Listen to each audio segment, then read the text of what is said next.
In this week's Parashat Vayera, we read that the three visitors, the three angels that came to visit Abraham, one of them is telling Abraham Avinu, you see the sun right now on the wall. You know how the sun comes sometimes into the house. Next year, where the sun is going to be exactly at the same spot, same position, you will have a baby boy.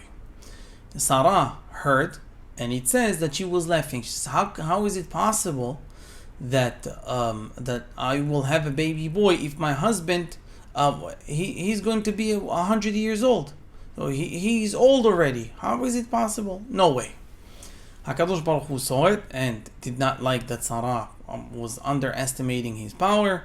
So he goes to Abraham, and Hashem was supposed to tell him, how is she not believing? Why is she laughing? Why is she not believing in me that you can give birth even if you're, you can be pregnant even if you're 100 and she's 90, and she's saying you're too old?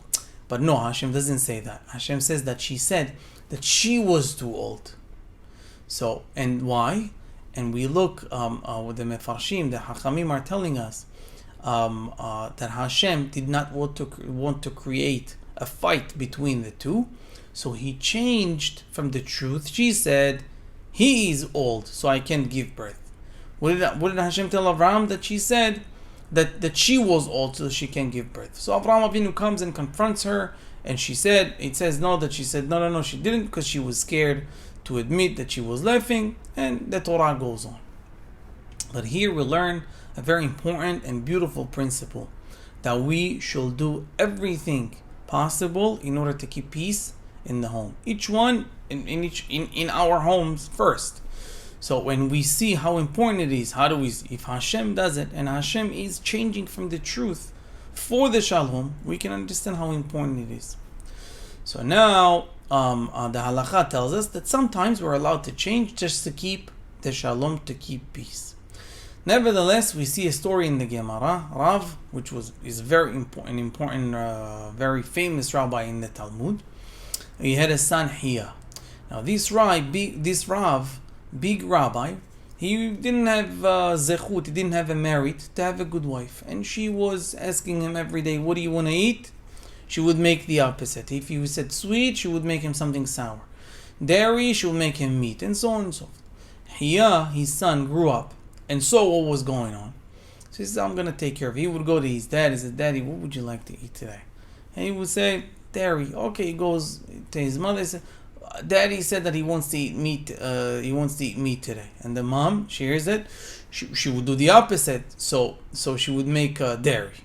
And then the Rav was happy. And then vice versa, the kid would say the opposite, and then she would make the opposite of what the child said, which is actually what the husband wanted to eat.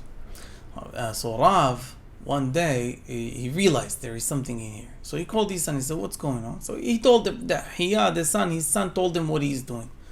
So he told him, Beni, my son, I know you mean well, but nevertheless, don't get yourself to lie. Don't get yourself to change. You do it every day. It's not good. You start today, you never know where you're going to end.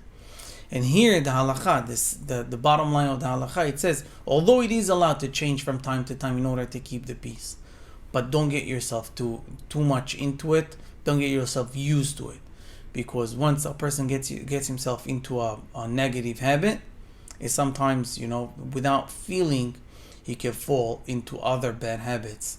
Either keep lying or something like that. So nevertheless, try to do it whenever you need to do it, but keep it the least possible. I wish you all Shabbat Shalom.